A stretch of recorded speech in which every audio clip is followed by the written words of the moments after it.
Hello dear children, welcome to Kids Area Online. Exam എങ്ങനെയുണ്ടായിരുന്നു? വളരെ എളുപ്പമല്ലേ? യെസ്. ഓക്കെ, അപ്പോൾ നമുക്ക് ഇന്നത്തെ ക്വസ്റ്റ്യൻ പേപ്പർ പരിചയപ്പെടാം. അതിനു മുൻപ് 1ാം ക്ലാസ് മുതൽ 5ാം ക്ലാസ് വരെയുള്ള കുട്ടികൾക്ക് കിഡ്സ് ഏരിയ ഓൺലൈൻ ട്യൂഷൻ നൽകുന്നുണ്ട്. മാർച്ചിൽ എക്സാം സ്റ്റാർട്ട് ചെയ്യുന്ന കുട്ടികൾക്ക് എക്സാം റിവിഷൻ ക്ലാസ്സസും കിഡ്സ് ഏരിയ ഓൺലൈൻ എല്ലാ വർഷത്തെയും പോലെ നൽകുന്നുണ്ട്. താല്പര്യമുള്ളവർക്ക് ജോയിൻ ചെയ്യാം. ഒരു മാസത്തെ ക്ലാസ് ആണുള്ളത്. LKG, UKG റെഗുലർ ക്ലാസ്സസ് അതിൻ്റെ അഡ്മിഷൻ ആരംഭിച്ചിട്ടുണ്ട്. അടുത്ത വർഷത്തേക്കുള്ള റെഗുലർ ക്ലാസ്സിൻ്റെ അഡ്മിഷൻ ആരംഭിച്ചിട്ടുണ്ട്. നിങ്ങൾ ലോകത്ത് എവിടെയാണെങ്കിലും LKG, UKG പഠിക്കാനായിട്ട് കഴിയും. അതുപോലെ Malayalam, English, Hindi, basic reading and writing classes പോലുള്ള വെക്കേഷൻ ക്ലാസ്സുകൾ ഏപ്രിൽ 2-ന് സ്റ്റാർട്ട് ചെയ്യുവാണ്. എല്ലാ ക്ലാസ്സുകളും സൂമിൽ ലൈവായിട്ടാണ് വരുന്നത്. അതിൻ്റെ റെക്കോർഡ് ക്ലാസ്സസും അവൈലബിൾ ആണ്. നിങ്ങൾ ചെയ്യേണ്ടത് ക്ലാസ്സിന് ജോയിൻ ചെയ്യുന്നുണ്ടെങ്കിൽ ഇവിടെ നൽകിയിട്ടുള്ള വാട്സപ്പ് നമ്പറിൽ വാട്സപ്പ് മെസ്സേജ് അയക്കാം. 9746487799. ഇതാണ് വാട്സപ്പ് നമ്പർ. ഓക്കെ, അപ്പോൾ ഇന്നത്തെ ക്വസ്റ്റ്യൻ പേപ്പറിലേക്ക് പോകാം. 6 പ്രവർത്തനങ്ങൾ നമ്മൾ കഴിഞ്ഞ ഇന്റഗ്രേഷൻ ഡേ 1 എക്സാമിൽ നോക്കി. പ്രവർത്തനം 7 കഥ എഴുതാം എന്നതാണ്. ആഘോഷത്തിന്റെ ഭാഗമായി കഥ പറയൽ മത്സരം നടന്നു. സിംഹരാജൻ വൈകിയതിനെ കുറിച്ചുള്ള കഥയാണ് ലാലുമുയൽ പറഞ്ഞത്. ലാലുമുയൽ പറഞ്ഞ കഥ എന്തായിരിക്കും? അതിനുള്ള എന്തുകൊണ്ടാണ് വൈകിയത് എന്നത് ടീച്ചർ നിങ്ങൾ ക്ലാസ്സിൽ അവതരിപ്പിച്ചുവല്ലോ. അത് നിങ്ങൾ കഥ എഴുതിയിട്ടുണ്ടാവും. ഓക്കെ, അടുത്ത പ്രവർത്തനം കഥയ്ക്ക് പേര് കൊടുക്കാനും പറഞ്ഞിട്ടുണ്ട് കേട്ടോ. Count the leaves. സെലിബ്രേഷൻ നടക്കുകയാണ്. സെലിബ്രേഷന് വേണ്ടിയിട്ട് some of the plantain leaves bought for the new year celebration were left over. നമ്മുടെ സെലിബ്രേഷന് വേണ്ടി കുറച്ച് വാഴയില മേടിച്ചിട്ടുണ്ടായിരുന്നു. കാക്ക കൊണ്ടുവന്നായിരുന്നു, ഓർമ്മയുണ്ടല്ലോ. അതിൽ നിന്നും കുറച്ച് ബാക്കി വന്നു. സുന്ദരി കാക്ക put them in 2 groups of 2. 2 എണ്ണമുള്ള ഗ്രൂപ്പുകളാക്കി സുന്ദരി കാക്ക ആ ബാലൻസ് വന്ന ഇലകളെ തിരിച്ചു വെച്ചു. There were 5 groups. അങ്ങനെ 5 ഗ്രൂപ്പുകൾ ഉണ്ടായിരുന്നു. 2 എണ്ണം വെച്ചുള്ള 5 ഗ്രൂപ്പുകൾ, 2 ഇല വെച്ചുള്ള 5 ഗ്രൂപ്പുകളാക്കി ഇലയെ സുന്ദരി കാക്ക തിരിച്ചു വെച്ചു. 2 എണ്ണം വെച്ചുള്ള 5 ഗ്രൂപ്പ്. അപ്പോൾ 2 × 5 2 × 5 എത്രയായിരുന്നു?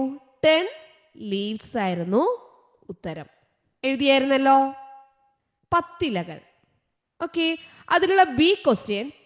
സുന്ദരി Kakka gave the group leaves to a near by hotel. അടുത്തുള്ള ഹോട്ടലിൽ ആ ബാക്കി വന്ന ഇലകളെ കൊണ്ട് കൊടുത്തു. She got 2 rupees for 1 plantain leaf. How much rupees did she get? 1 ഇലയ്ക്ക് 2 രൂപ വെച്ച് സുന്ദരി കാക്കയ്ക്ക് കിട്ടി. 10 ഇലയാണ് ഉള്ളത്. 1 ഇലയ്ക്ക് 2 രൂപ വെച്ച് കിട്ടിയാൽ 10 × 2 എത്ര രൂപ സുന്ദരി കാക്കയ്ക്ക് കിട്ടി? 20 rupees. 20 രൂപ സുന്ദരി കാക്കയ്ക്ക് കിട്ടി. ഓക്കെ, ആൻസർ ശരിയാണല്ലോ. എല്ലാവരും കറക്റ്റായിട്ട് എഴുതിയല്ലോ. 3ാമത്തെ ചോദ്യം. അതിൽ Sundari Kakka bought sweet items for 35 rupees from the hotel. 35 രൂപയ്ക്ക് സ്വീറ്റ് ഐറ്റംസ് മേടിച്ചു കാക്ക. How much more rupees should Sundari Kakka pay to the hotel owner? Extra 35 രൂപയ്ക്ക് സാധനം മേടിച്ചു. ഇനി എത്ര രൂപ സുന്ദരി കാക്ക കൊടുക്കണം? ഹോട്ടൽ ഓണർക്ക് കൊടുക്കണം. അപ്പോൾ rupees got for plantain leaves. Plantain leaves വിറ്റപ്പോൾ എത്ര രൂപ കിട്ടി? 20 രൂപ. Price for sweet items. Sweet items വാങ്ങിയപ്പോൾ എത്ര രൂപയായിരുന്നു? 35 rupees. അപ്പോൾ ഇനി എത്ര രൂപ കൊടുക്കണം? 35 മൈനസ് 20 എത്രയാണ്? 35 മൈനസ് 20 എത്രയായിരുന്നു? 15. 15 രൂപ ഇനി ഹോട്ടൽ ഓണർക്ക് സുന്ദരി കാക്ക കൊടുക്കണം. ഓക്കെ, ഈ ക്വസ്റ്റ്യൻ എല്ലാവരും കറക്റ്റായിട്ട് എഴുതിയില്ലേ? അടുത്ത ചോദ്യം. പലഹാരക്കട. നമ്മുടെ സുന്ദരി കാക്ക ഹോട്ടലിൽ കണ്ട ആഹാര സാധനങ്ങൾ താഴെ കൊടുക്കുന്നുണ്ട് കേട്ടോ. ഇവിടെ കണ്ടോ? ഇതിൽ നിന്ന് സുന്ദരി കാക്ക ഹോട്ടലിൽ കണ്ട സാധനങ്ങൾ താഴെ പേര് കൊടുക്കുകയാണ്. നെയ്യപ്പം, വാഴപ്പഴം, ഇഡലി, പഴംപൊരി, ഇടിയപ്പം, ഓറഞ്ച്, ഇലയട, ഉഴുന്നുവട, മുന്തിരി. ഇവയെ തരംതിരിച്ച് പട്ടിക പൂർത്തിയാക്കൂ. പ്രകൃതിയിൽ നിന്ന് നേരിട്ട് കിട്ടുന്നത് എന്തൊക്കെ? ഏതൊക്കെയാ വരിക? വാഴപ്പഴം പ്രകൃതിയിൽ നിന്നും കിട്ടും. ഓറഞ്ച് എവിടെ നിന്ന് കിട്ടും? പ്രകൃതിയിൽ നിന്ന് കിട്ടും.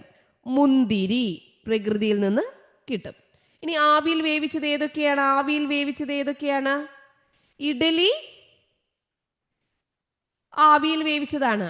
ഇടിയപ്പം ആവിയിൽ വേവിച്ചതാണ്. ഇലയട ആവിയിൽ വേവിച്ചതാണ്. ഇനി പഴംപൊരി എന്താ? എണ്ണയിൽ വറുത്തെടുത്തതാണ്, എണ്ണയിൽ പൊരിച്ചെടുത്തത് അല്ലെങ്കിൽ വറുത്തെടുത്തതാണ് പഴംപൊരി. നെയ്യപ്പം, വേറെയോ ഉഴുന്നുവട. ഓക്കെ, എല്ലാവരും കറക്റ്റായിട്ട് എഴുതിയല്ലോ. ആൻസർ ശരിയല്ലേ എല്ലാവർക്കും? യെസ്. ഓക്കെ, അടുത്ത ചോദ്യം സംഭാഷണമാണ്. അടുത്ത ദിവസം സുന്ദരിക്കാക്ക പുതുവത്സര ആഘോഷത്തിൽ പങ്കെടുക്കാത്ത മൈലമ്മയുടെ അടുത്തെത്തി. അവർ തമ്മിൽ എന്തെല്ലാം പറഞ്ഞിട്ടുണ്ടാകും? സംഭാഷണം പൂർത്തിയാക്കൂ. സുന്ദരിക്കാക്ക ചോദിക്കുന്നു, മൈലമ്മേ നീ എന്താ പുതുവത്സര ആഘോഷത്തിന് വരാതിരുന്നത്? മൈലമ്മ മറുപടി പറയുന്നു. പിന്നെ അവർ തമ്മിലുള്ള സംഭാഷണമാണ് എഴുതേണ്ടത്. ഇത് അടുത്ത് gift കലണ്ടറാണ്. Look at the calendar. Jambu, the monkey, got as a gift as part of the New Year program. Select a friend. അപ്പോൾ ഒരു ഫ്രണ്ടിനെ ന്യൂ ഇയർ പ്രോഗ്രാം ആയിട്ട് ഫ്രണ്ടിനെ സെലക്ട് ചെയ്യാണ്. അതിനായിട്ട് നോക്കി അതിൽ നിന്ന് കലണ്ടർ കൊടുത്തിട്ടുണ്ട്. കലണ്ടറിൽ നിന്ന് കുറച്ച് ക്വസ്റ്റ്യൻസ് ഉണ്ട്. Some of the days in the calendar are missing. Fill in the dates in the calendar. Missing dates in the calendar. 1, 2, 3, 4, 5, 6, 7, 8, 9, 10, 11, 12, 18, 19, 24, 25, 26, 27, 28, 29.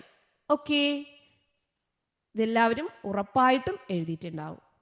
അതിലുള്ള second question, number of Sundays in 2025 January. Sundays ഏതൊക്കെയാണ്? ഇതാണ് സൺഡേസ്. അപ്പോൾ Sundays ഏതൊക്കെയാണ് വരിക? ഏതൊക്കെ ഡേറ്റ്സിലാണ് Sundays വരിക? 5, 12, 19, 26. Okay, 4 Sundays ആണ് ഉള്ളത്. Number of Sundays 4. Which day will be 2025 ഫെബ്രുവരി 2? ഫെബ്രുവരി 2 ഏത് ദിവസമായിരിക്കും? ഇത് ജാനുവരി കലണ്ടറാണ്. അപ്പോൾ 31. അപ്പോൾ നെക്സ്റ്റ് 1 വരുന്നത് എവിടാണ്? 1 വരുന്നത് സാറ്റർഡേ 1 വരും, സൺഡേ 2 വരും. അപ്പോൾ ഏത് ദിവസമാണ്? Sunday. February 2 Sunday. Find out 2 patterns from the calendar and write them down. 2 pattern തയ്യാറാക്കാം. പാറ്റേൺ എഴുതാൻ നമുക്കറിയാം, മുകളിൽ നിന്ന് താഴോട്ടങ്ങ് എഴുതിയാൽ മതി. നിങ്ങൾക്ക് ഇത് എഴുതാം, ഇങ്ങനെ എഴുതാം, അല്ലെങ്കിൽ ഇങ്ങനെ എഴുതാം. ഇത് കംപ്ലീറ്റ് ചെയ്ത ശേഷം ഇവിടെ എഴുതാം. നിങ്ങൾക്ക് ഇഷ്ടമുള്ള 2 പാറ്റേൺ എഴുതുക. അതായിരുന്നു അടുത്ത ചോദ്യം. ഇപ്പം എക്സാം എല്ലാവർക്കും ഈസി അല്ലേ? എല്ലാ ക്വസ്റ്റ്യനും ആൻസർ ചെയ്തില്ലേ എല്ലാവരും? യെസ്. ഓക്കെ, അപ്പോൾ നമുക്ക് വീണ്ടും കാണാം children. Bye bye. Thank you.